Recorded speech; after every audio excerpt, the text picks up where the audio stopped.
بسم الله الرحمن الرحيم نحمده ونصلي على رسوله الكريم.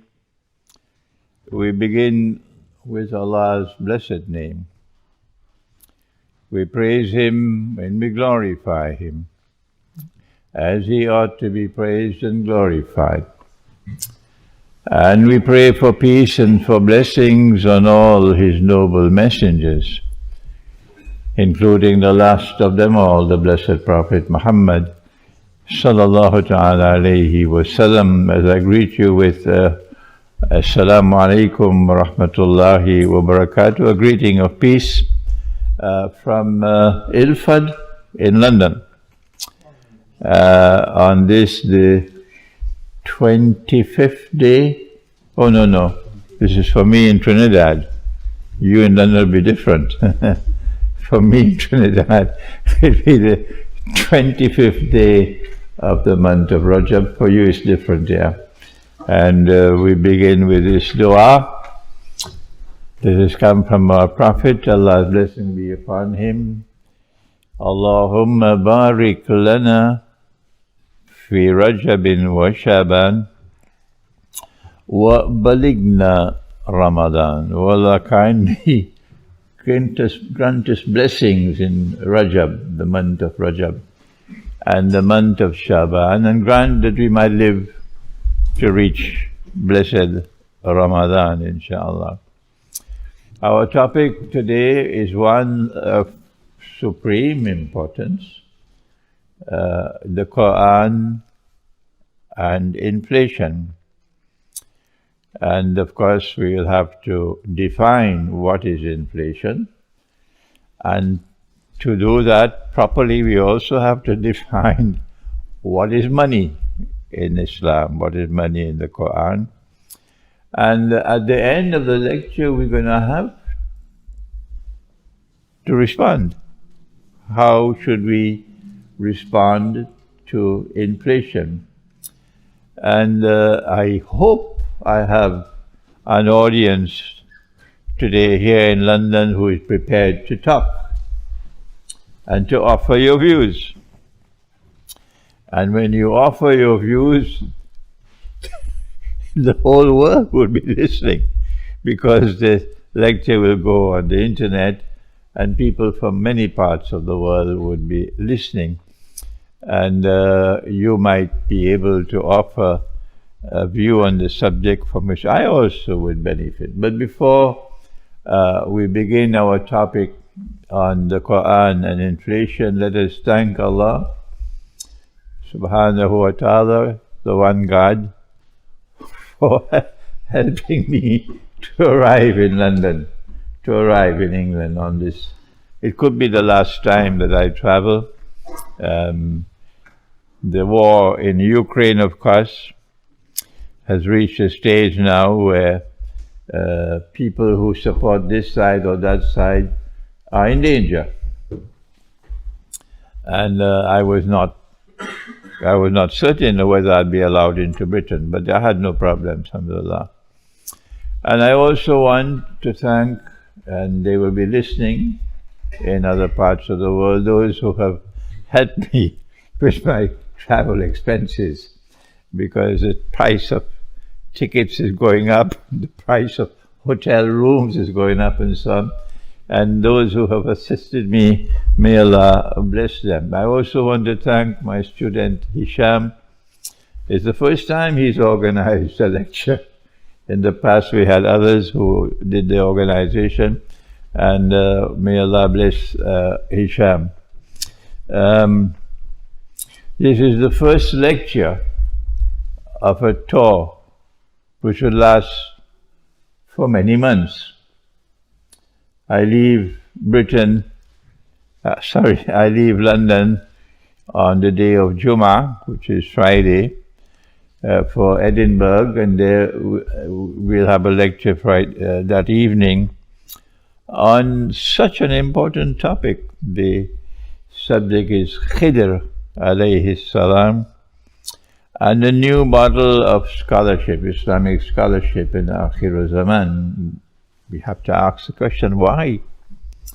Why has Islamic scholarship failed in such a significant way at this time? What is wrong? Why is the Darul Uloom no longer producing the scholars who can understand the reality of the world today and who have the capacity to go to the Qur'an, to locate that with which to respond to the awesome challenges of the world today?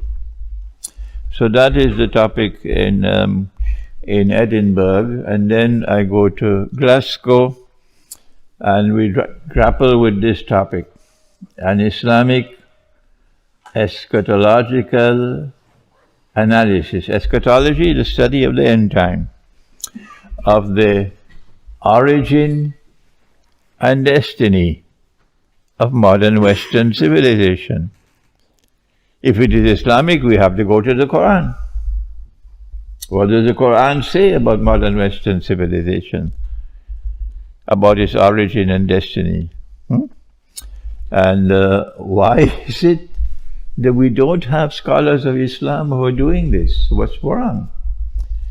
And then I leave Glasgow to go to Inverness, the masjid in Inverness.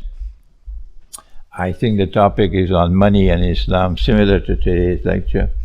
And then from Inverness I'll go to Manchester, and I'm going to spend 2 weeks in Manchester. We're trying now to organize lectures in and around Manchester before I leave to go down to Birmingham. And in Birmingham we take up Ukraine, an Islamic analysis of the Russia-Ukraine war.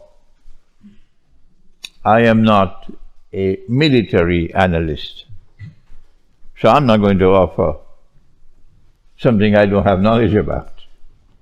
But I'm going to offer an Islamic eschatological analysis of the Russia-Ukraine war in Birmingham. And then I want to come back to London in time for Ramadan, so you and I can go and look for the moon. Unless, of course, you're one of those very strange people who live in London, but your moon is in Saudi Arabia. Very strange. They're living in Britain and the moon is in Morocco. Very strange, yes. So we spend 1 week in London here at the beginning of Ramadan, and I get a chance to have iftar with you and so on before I go elsewhere in Britain for Ramadan, and then I remain until the day of Eid. And the day after Eid I fly to Armenia. And the 24th of April is the big day of Armenia because it commemorates the genocide, when a people who had lost all contact with the Qur'an, they had lost it, committed this atrocious genocide of the Christian people of Armenia. More than probably 1.5 million Christians were killed by Muslims who had lost contact with truth. From Armenia I'll go to Brussels and then to Rotterdam. We have a good program in Rotterdam, and then to The Hague and Amsterdam and Frankfurt, and then to Malaysia, and then I'll come back to Macedonia and to Albania, and then come back to Britain, and it's going to take about 7 months. So may Allah give me the strength to be able to do all of this traveling. It might be the last time that I travel. So now let's turn to the Qur'an and inflation. And I think you are probably already aware of the definition of inflation. In a free and a fair market, prices rise and prices fall based on demand and supply. When the demand increases and the supply is not enough for the demand, the price goes up. When the supply increases more than the demand, the price goes down. This is a free and a fair market. But when prices are only going up and up and up, not up and down, then that is inflation. And it didn't come to the world for the first time with the modern Western world. We used to have gold and silver coins as money. And then the king or the Raja or the government will then try to stretch the money. How can you stretch the money? Number one, you can stretch the money by diluting the amount of gold in the coin, introducing alloys into it. And as people begin to realize, because the weight is changing, then the money is losing value and the prices will rise. The other way was you chip the coin. So the weight of the coin becomes less. And not every transaction is one in which you'll be able to go and weigh the weight of a coin. By the time you finish the transaction, you've been ripped off. The gold coin has a little less gold it's supposed to have. So these were the ways in which inflation took place in the past, because of the corruption of the money, either through diluting the gold in the money, the silver, or by chipping the coins, making it less in weight. And prices will then keep on rising because the money was being corrupted. But the present inflation that we now have in the world, around the world, has come not because of the corruption of money as it was done in the past, but because of a different kind of corruption of money. And in order for us to explain that this is a corruption of money that we now have as money, we have to turn to the Qur'an as our primary source of knowledge. And the Qur'an declares of itself, بعد أعوذ بالله من الشيطان الرجيم وإنه لحق اليقين, that this book has absolute truth. Once you recognize it as the word of Allah, then whether you understand it or you don't, whether you are comfortable with it or you are not, you have to bow down and submit to it. There are some today who have difficulties because the Qur'an declares plain and clear.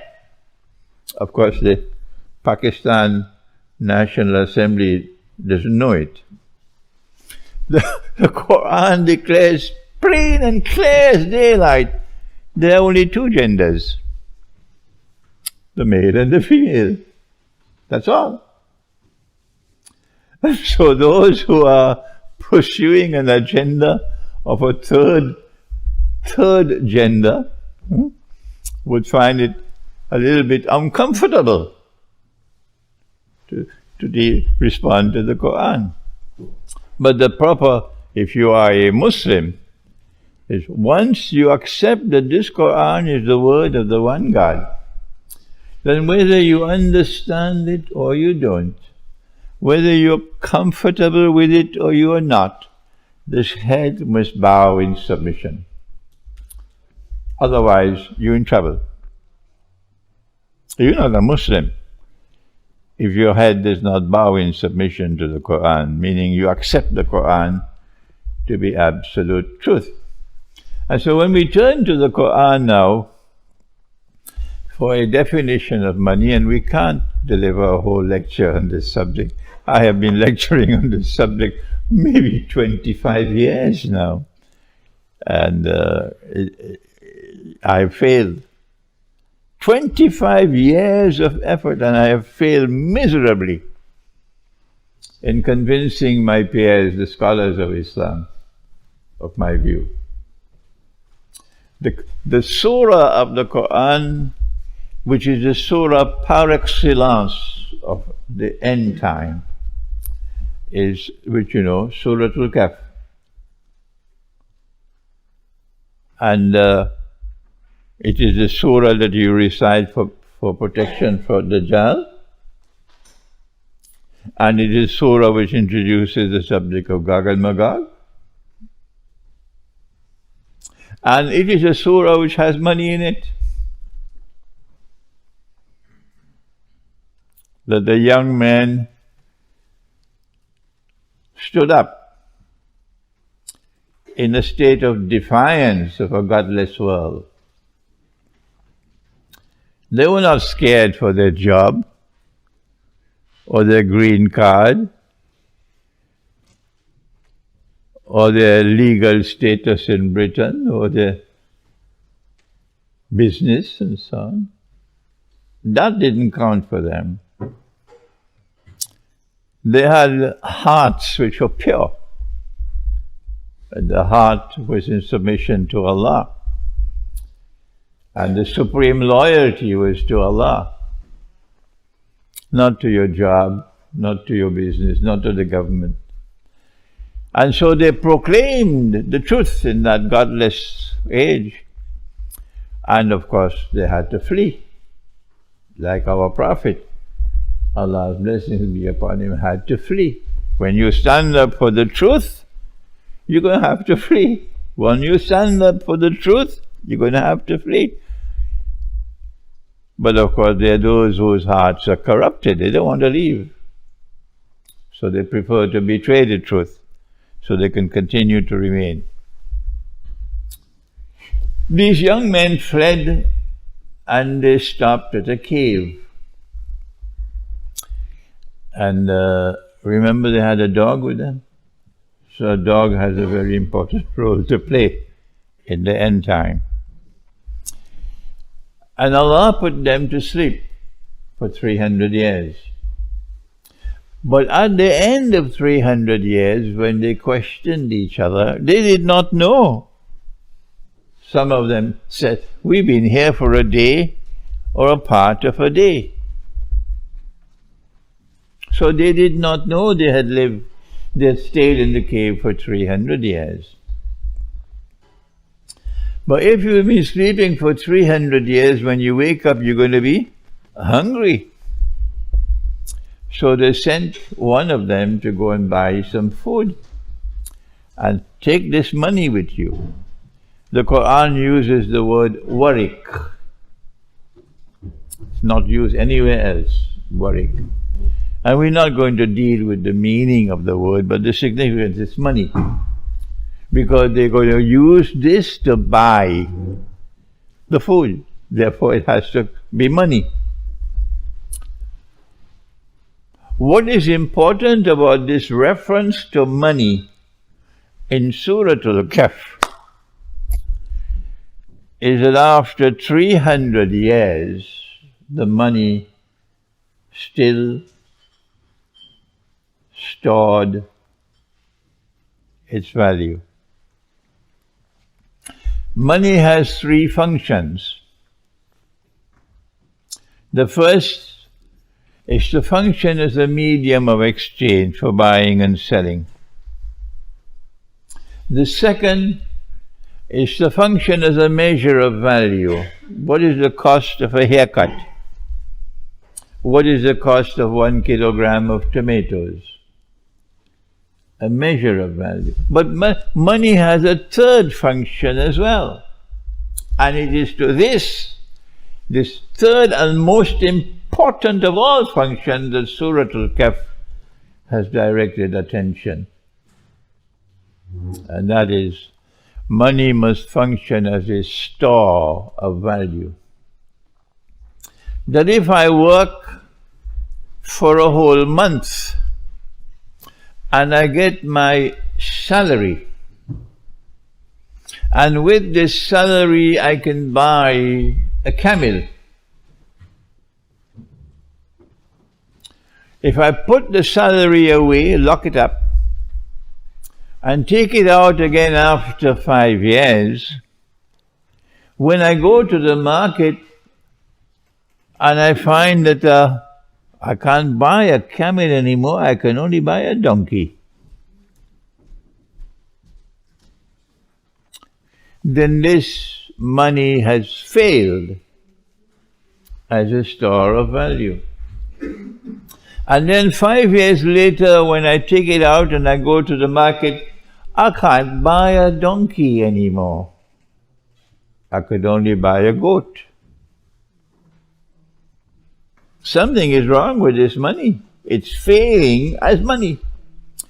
And then if I'm in Indonesia or in Pakistan, 5 years later, when I go to the market, I can't buy a goat anymore. I can only buy murgi, chicken. Where has the money gone? I could buy a camel, and now I can only buy a chicken. And I'm getting the same salary, but the money is losing value all the time. So this money has failed as a store of value.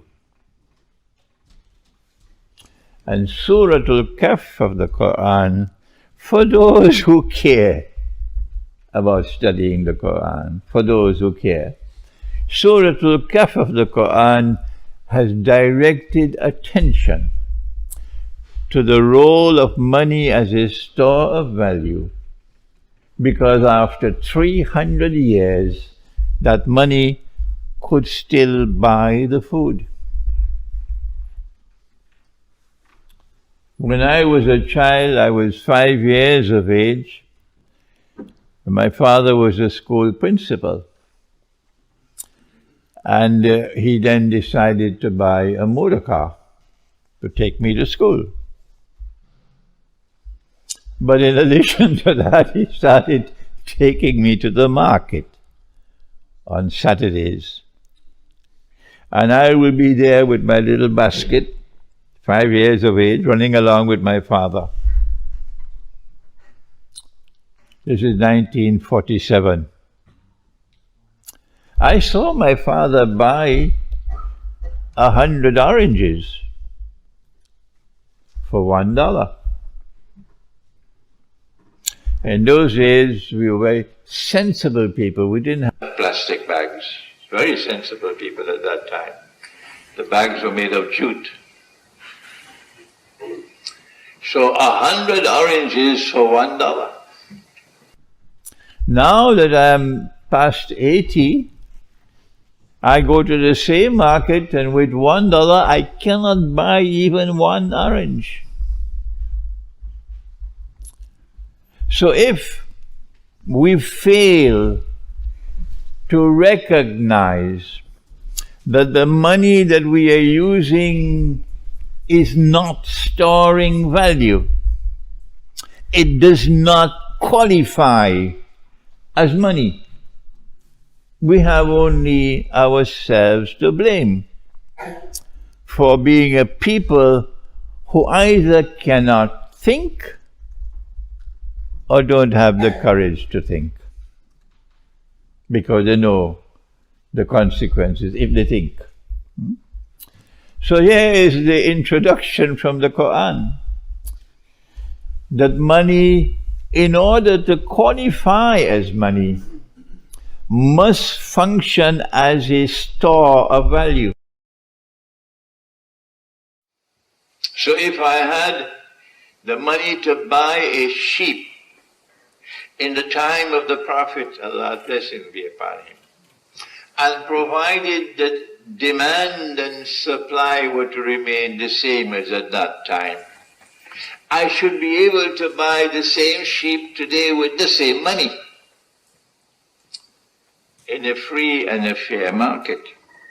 Meaning, a free and a fair market would be a market which is using valid money. And then we turn to Surah Al-Baqarah of the Qur'an.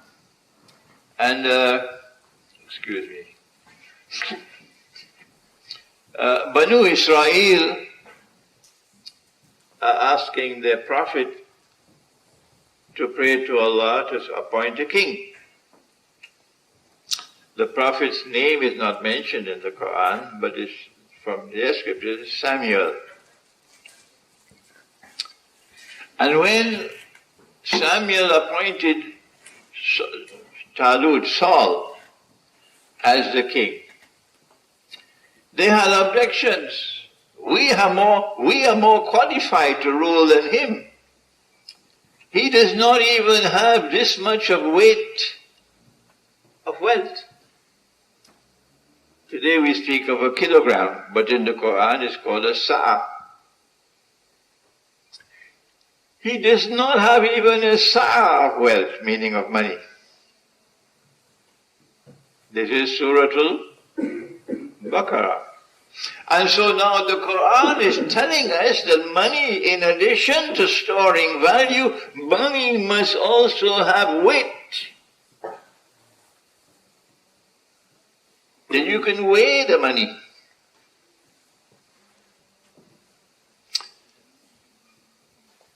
And therefore, in a free and a fair market, you will always have offices in the market where money can be weighed. The gold coin has a certain density, and therefore it has a certain specific weight. And you have the means in the market. The Ottoman Empire had this. Amongst the good things that the Ottoman Empire did, it was the last free and fair market that mankind had before modern Western civilization corrupted the market, was the market in the Ottoman Empire, in which there were checks to ensure that the weight of money was correct and the purity of money was correct. And we then have a second reference to money in Surah Al-Kahf. I wish I had the time to question you, but we don't have the time. That this believer was dying and he's leaving behind orphan children. And it was such a terrible state, he couldn't find anyone with whom he could leave the inheritance for his children. Someone who was trustworthy. So what did he do? Excuse me. He dug a hole and he buried the money. And then he built a wall. You know the story. You're not shaking your heads. Not everybody's shaking their heads. Huh? You're not studying Surah Al-Kahf. I have a book in the back there entitled Surah Al-Kahf in the Modern Age. So he buried the money and prayed to Allah to preserve this money until his children would grow up. If your child is now 3-4 years of age and you have to wait 15-20 years, you have to bury money which can survive underneath there for 15-20 years, would not rotten, would not decay. The only kind of money which can survive under the earth for 15, 20 years would be metallic money. If I'm wrong, correct me. Metallic money. So gold and silver coins. And this is in Surah Al-Kahf. Then the Qur'an itself makes mention of a gold coin named a dinar. It's there in the Qur'an.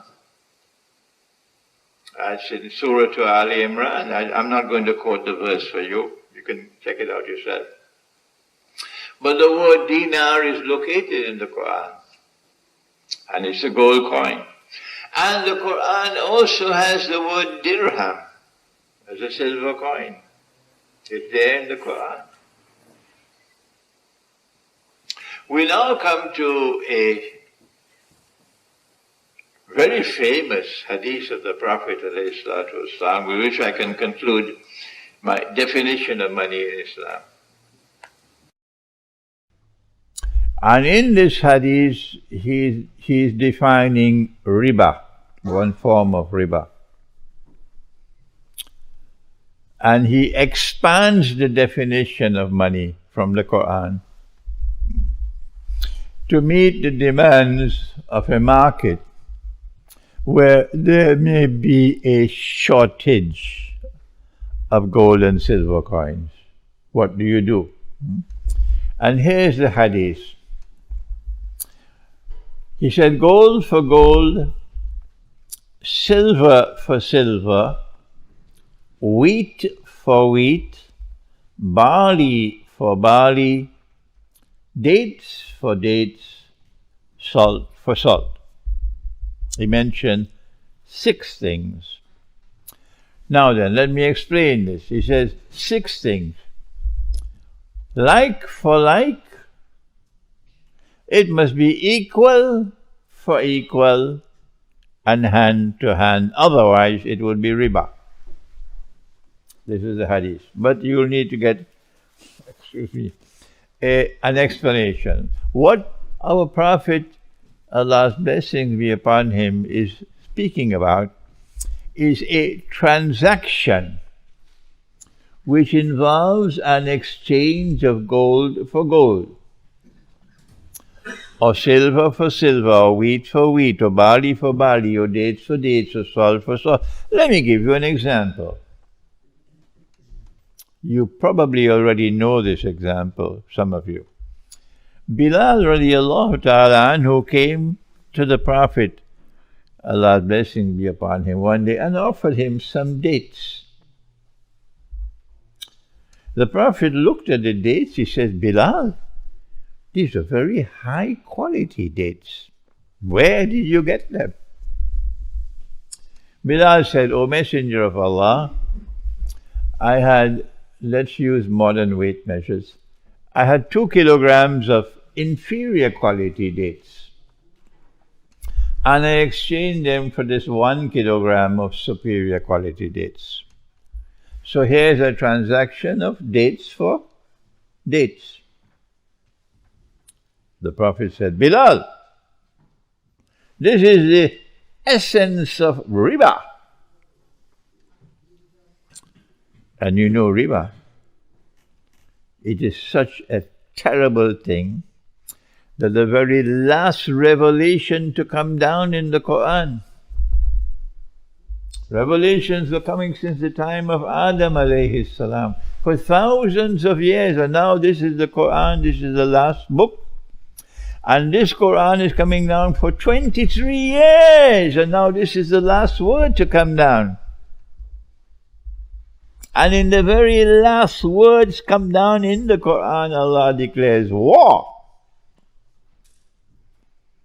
on the moneylender. War on this form of riba, the moneylender, lending money on interest. And our Prophet, Allah's blessing be upon him, he cursed. He cursed all 4. And he said they're all equally guilty. the one who takes riba, the moneylender, the one who gives the riba. You borrow the money on interest for whatever it is, and you're now paying the interest. The Prophet cursed you. The one who records the transaction, you're working with a bank, and the two witnesses of the transaction, he said they're all equally guilty. And I can go on with this subject of how terrible is this sin of riba. Bilal, this is the essence of riba. What? An exchange of dates for dates, which was unequal. This side was 2 kilograms and this side was 1. Bilal, what you should have done was to sell your 2 kilograms of inferior quality dates and take that money and buy the 1 kilogram of superior quality dates. That would be halal. But if you have an exchange of dates for dates and it is unequal, that's riba. So here's the hadith. Gold for gold, silver for silver, wheat for wheat, barley for barley, dates for dates, salt for salt. 2 of them are precious metals and the rest, the 4, are commodities of food consumption that you can't do without. And he said, if it is like for like, it has to be equal for equal and hand to hand, meaning it cannot be a credit transaction. Hand to hand means cash, not credit. What has happened in this hadith is that the definition of money is expanded now. That money is no longer gold and silver coins. But if there is a shortage of money in the market, then you are allowed to use commodities of food consumption. If the government has come and banned the use of gold and silver, as the United States did in 1933, they banned it, then you can avoid that gold and silver by turning to these. They can't ban wheat, they can't ban rice. They look stupid. Okay? They can't ban salt. They look stupid. So commodities of food consumption, which cannot be made illegal, can't ban it. And he mentioned wheat and barley and dates and salt. And in Medina, because there was an abundance of dates in the market. So when there was a shortage of gold and silver coins in the market, they would use dates as money. So now, what is common to all 6 is that they were all used as money. This simple explanation, you cannot get any Darul Uloom to give you this simple explanation. That what is common to all 6 is that they're all used as money.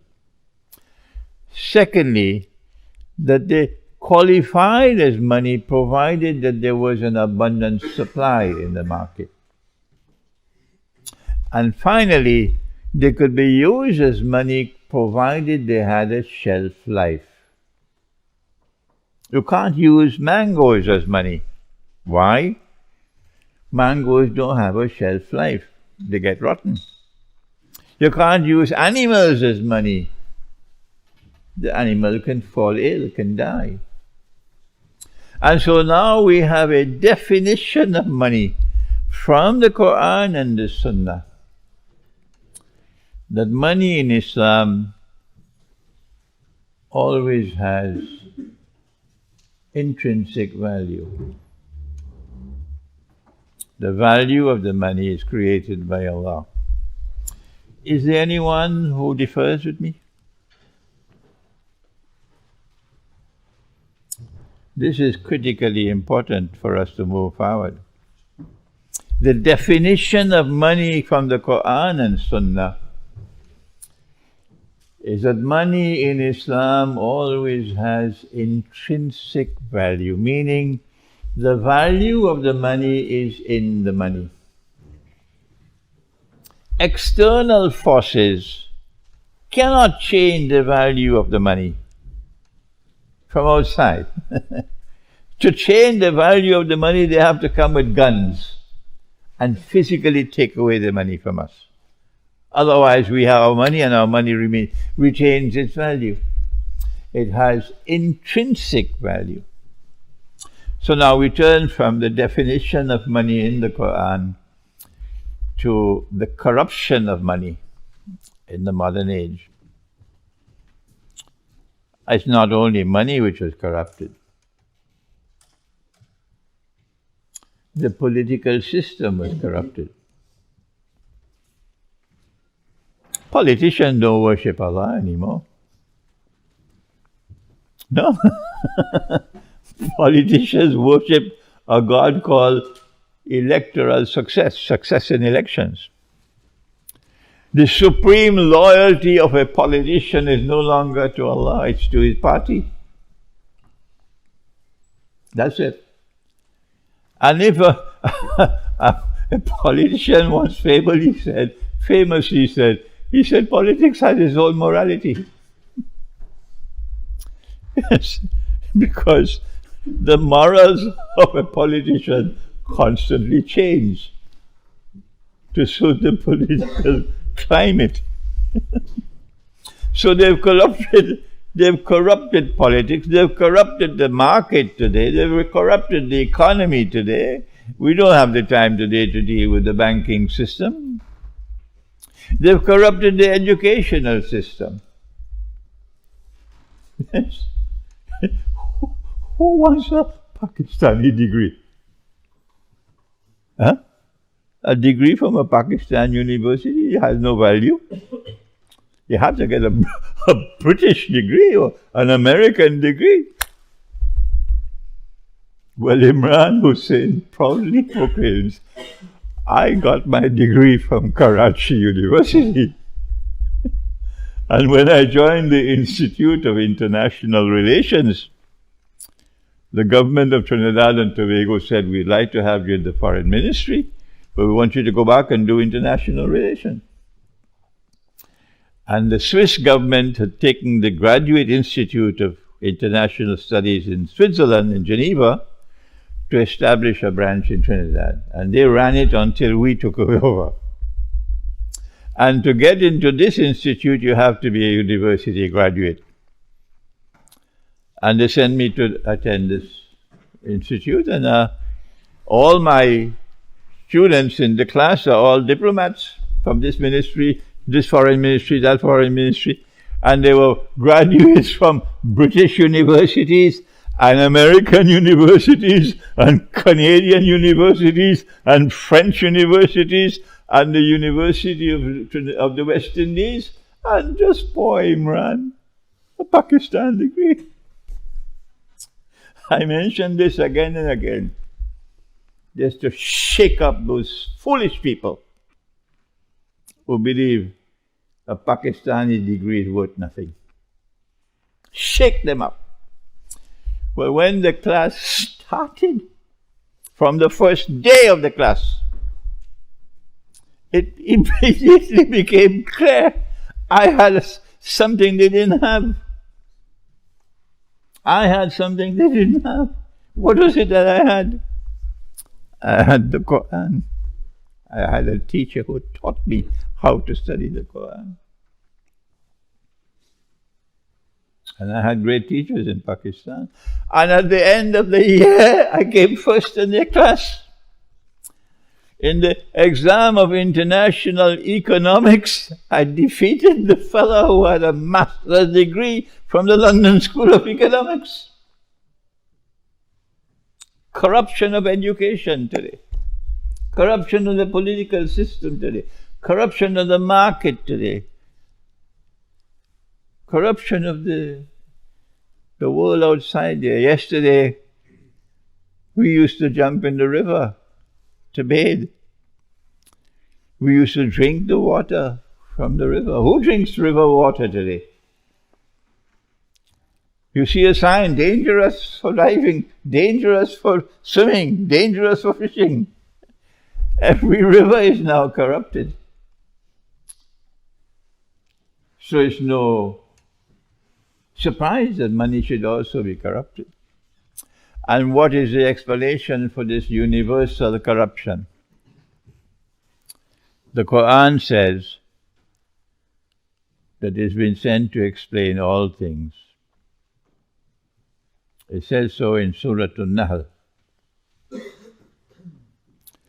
that this Qur'an has come as Tibyanan likulli shay, that this Qur'an has come to explain all things.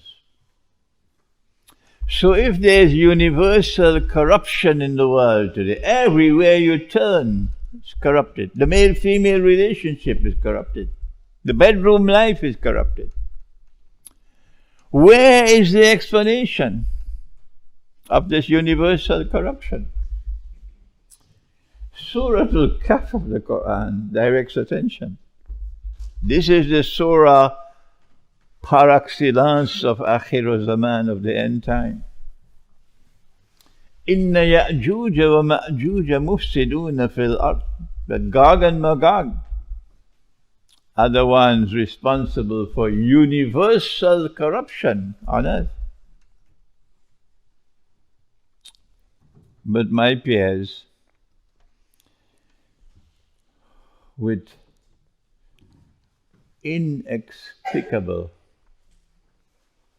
obstinacy, the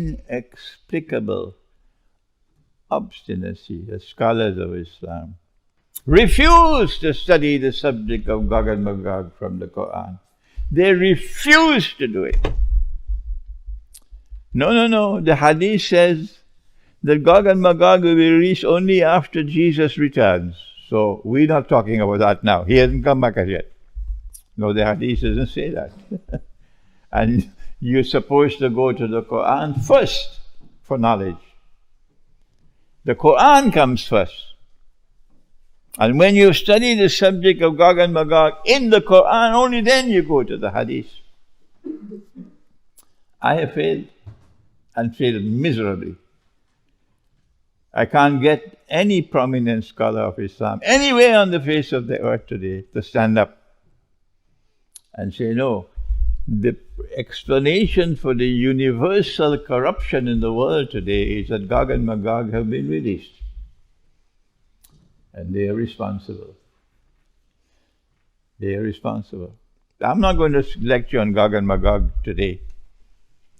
But Gog and Magog, from the Qur'an, we can identify them. We can identify them from the Qur'an. They are the ones who control power in modern Western civilization today. I have a book at the back entitled Islamic View of Gog and Magog in the Modern World. And so when we look for the corruption of money in the world today, the explanation for that money, corrupted money, lies directly here in the modern West. And it started with Britain. It started with the creation of the Bank of England. 1690 something, I believe. If you are a resident in Britain, don't waste your time. Study the subject. Study this country. If you are a resident here, study this country. There's much knowledge to be learned that will explain the world today if you study this country the way it ought to be studied, not the way they want you to study it. What Britain did was to turn away from the British pound, which was a gold coin. That's right. The British pound was a gold coin.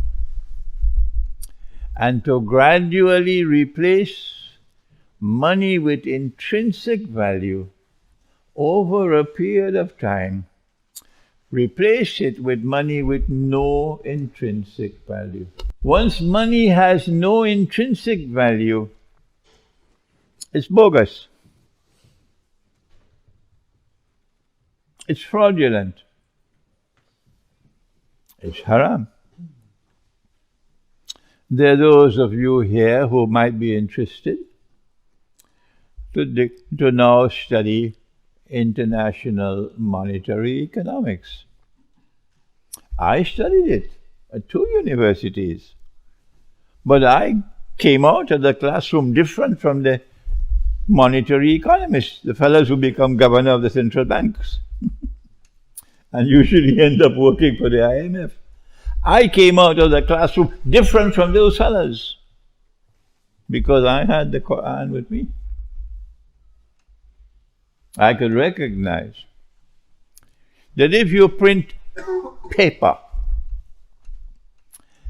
and you print a number on that paper and then you assign to that paper a fictitious value, and then you recognize it as legal tender, then that's fraudulent. You should go to jail for that. Because you're creating wealth out of nothing. And then you take that pile of paper, that's all it is, paper, and you buy all the oil that Saudi Arabia is selling. You're getting it free of charge. If you can understand it, how come the fellows in the central banks don't understand it? How come the politicians don't understand it? That they're actually ripping you off. And then when we say, well, if you could make money out of nothing, well, why don't we also do it? So Pakistan says goodbye to the Qur'an. Yes, goodbye to the Qur'an. And we also now will print paper and put a picture. And when I arrived in Pakistan as a student in 1964, Pakistan was just 17 years old at that time. And $1 was valued at 1 rupee and 75 paisas. And when I had to take the bus from Paposh Nagar to Sadar, because you can't afford to travel by taxi, you're a student, you couldn't even afford a rickshaw. The price of the ticket by bus, they call it chawanni. Chawanni means 4 anna. Chawanni. And I think it was 16 to make 1 rupee. 4 anna. And if you want to go and come back, it's a tanni, 8 anna, half a rupee. Okay? And you wanted to buy a kilo of mangoes. You know Pakistan has the best mangoes in the world. So a student wants to taste the Pakistani mango. And you could buy 1 kilo of very nice mangoes for 1 rupee, 1 rupee 50, 1.5 rupee. And I went back to Pakistan last year, and a kilogram of, now they call it VIP mangoes, 150 rupees. Huh? But when you're traveling now, you need to keep some money with you when you're traveling. You can't keep Pakistani rupees. You can't keep Bangladeshi taka. You have to keep their money. You have to travel with US dollars or euros or British pounds. And of course the Singapore dollar is still holding its weight. So they have something called hard currency. It's not just that they're ripping you off by printing paper and using it as money and buying whatever on free of charge, but they are perpetuating the rip-off, making it a permanent system by ensuring that their money becomes the money of trade, the money of travel. You can go to Lower Manhattan with a suitcase filled with rupees, Pakistani rupees. You can't buy a cup of coffee because nobody will accept it. I was in a conference in Brunei with many very distinguished scholars of Islam present. And I got only 15 minutes because I was a small man compared to these great scholars. So I said, let me tell them a joke. And when you tell a joke, you expect people to laugh. And if nobody laughs, that's terrible, eh? I tell a joke and nobody laughs. So I said, I have to explain this to you, why it is they have hard currency and we don't. I said, they have a secret solution.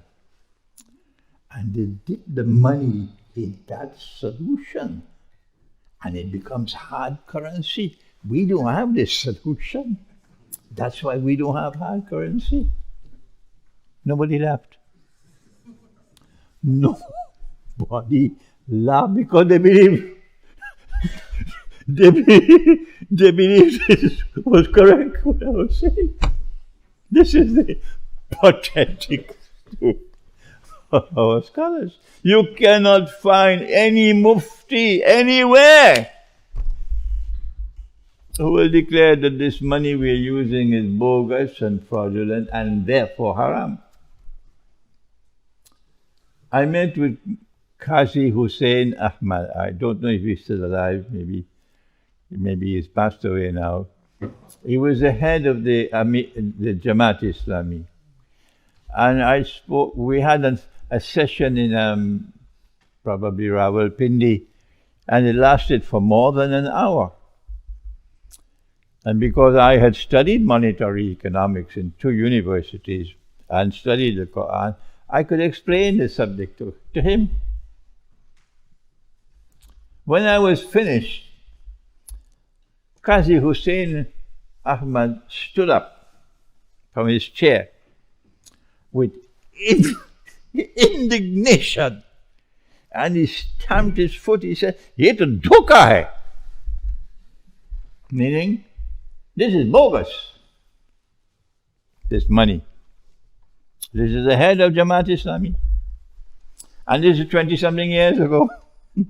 I said, well then, Qazi Sahib, it's haram. No, we can't say it's haram. He just said, ye to dhoka hai. This is bogus. But I cannot say it's haram. Only Mufti can do that. Mufti Azam. And this is Jamaat Islami, which is not your ordinary scholars.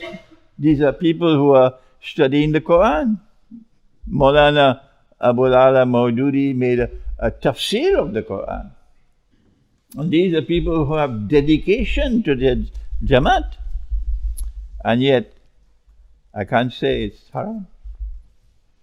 I have to mention Dr. Israr Ahmad, may Allah have mercy on his soul, who was a different kind of scholar. And he has fearlessness in him.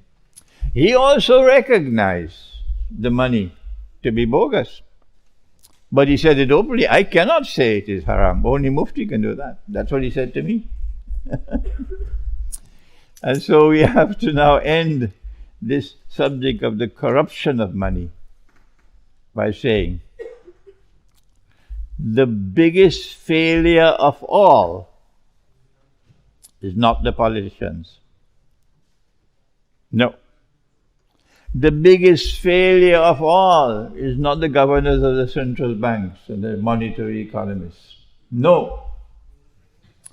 the biggest failure of all the scholars of Islam.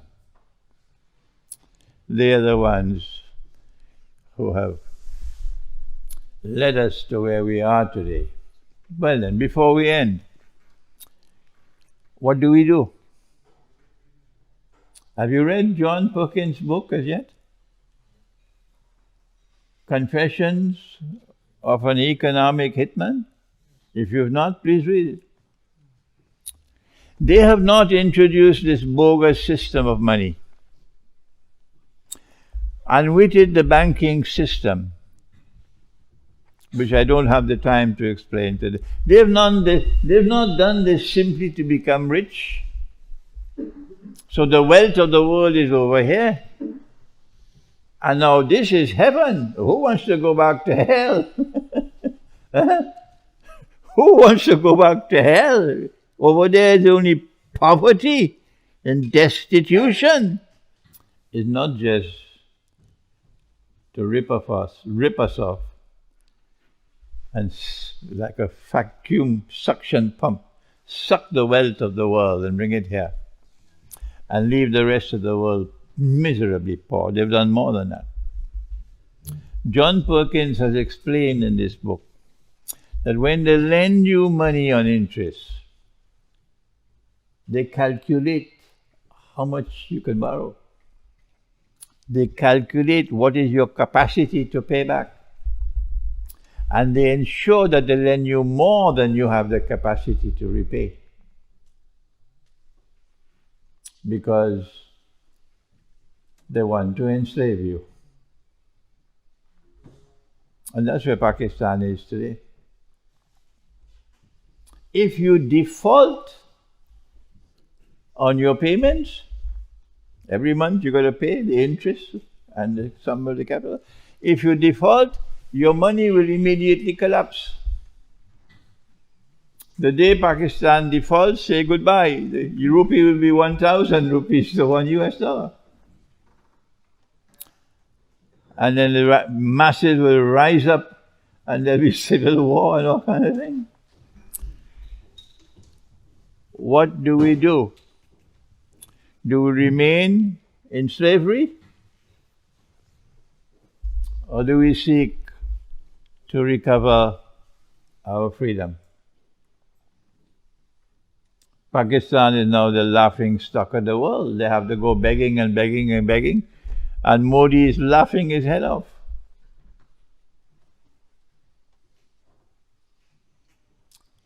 Bangladesh in a terrible state, Indonesia in a terrible state, Algeria and Morocco in a terrible state, all over the world of Islam. The Turkish lira is under attack.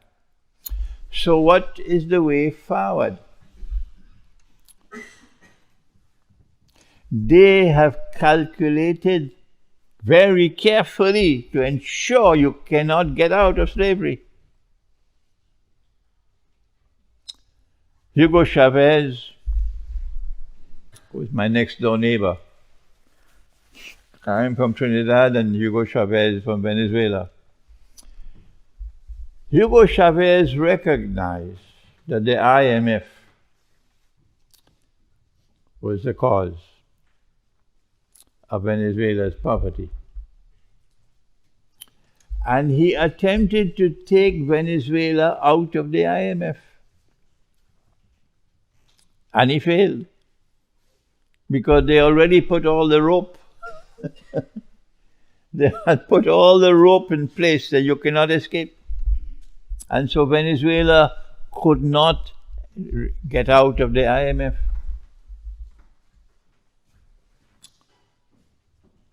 The Venezuelan bolivar today is stacked this high for 100 US, this high of money. This is my response, and with this I will end. The way forward. And I gave this response in a lecture in Pakistan 25 years ago. But nobody listening.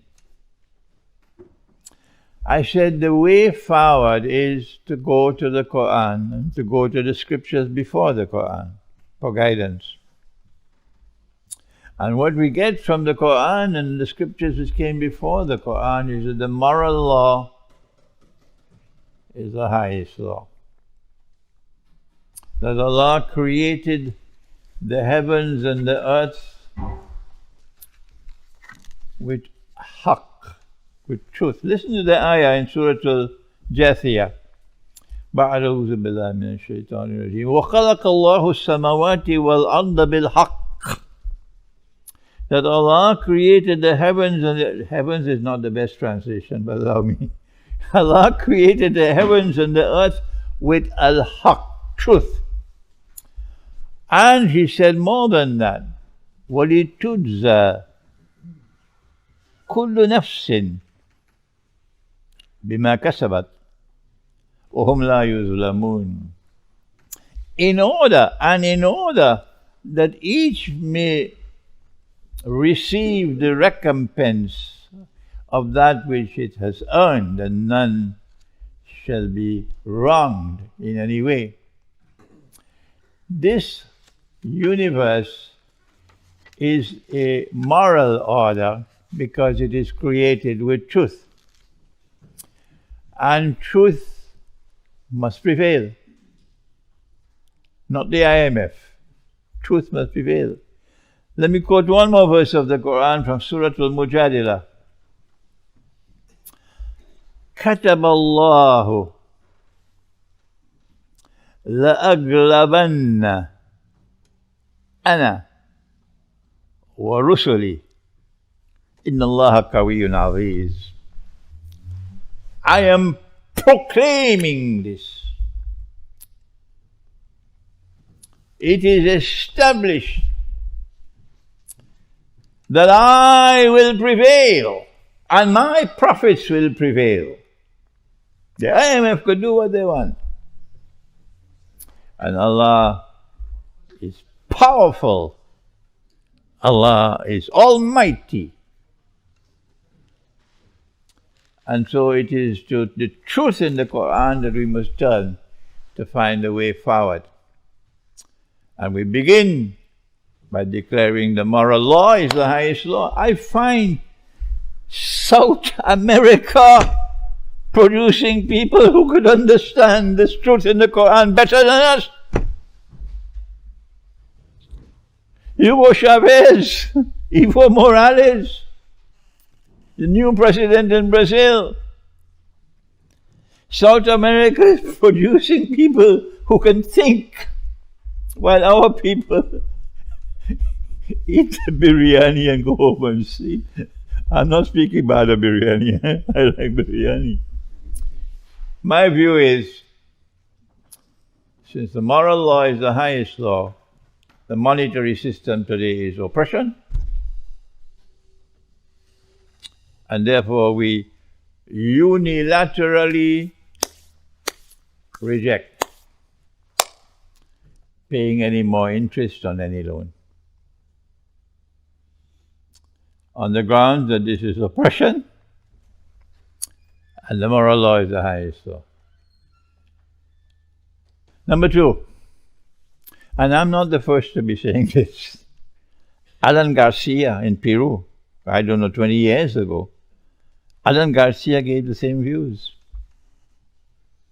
Number two, we will not pay any more interest, but we will pay the capital sum that is borrowed, because Allah has ordered that in the Qur'an.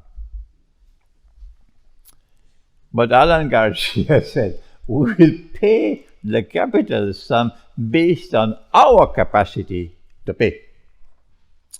So we have to see what kind of income we're getting from trade.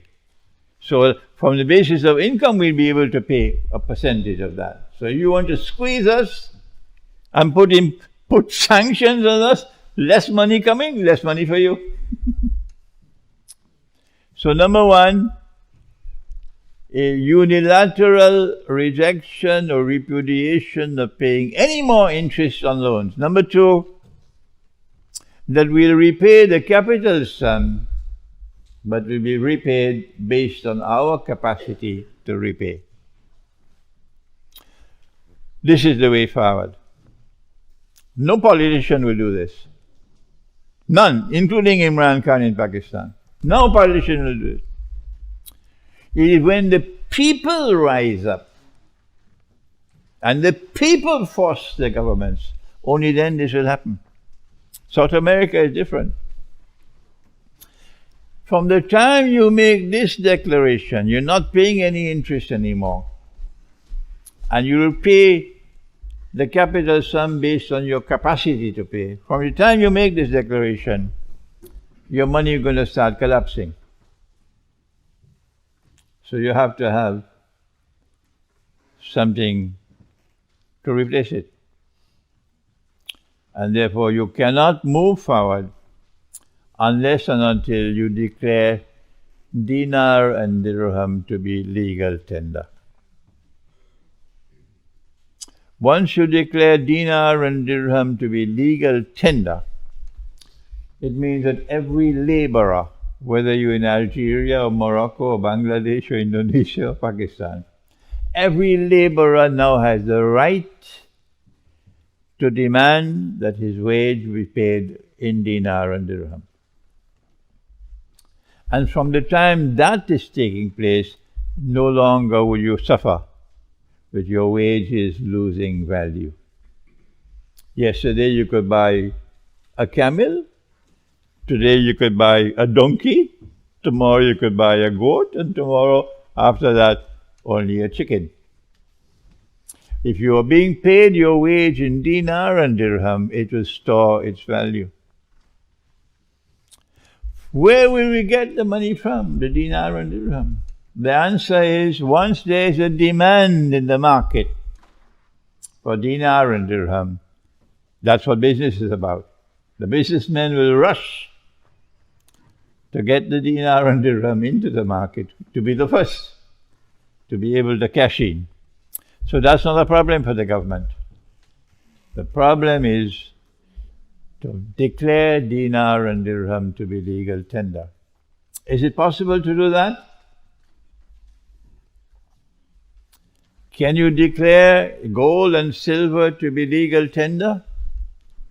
Answer: you can't do it so long as you are a member state of the International Monetary Fund.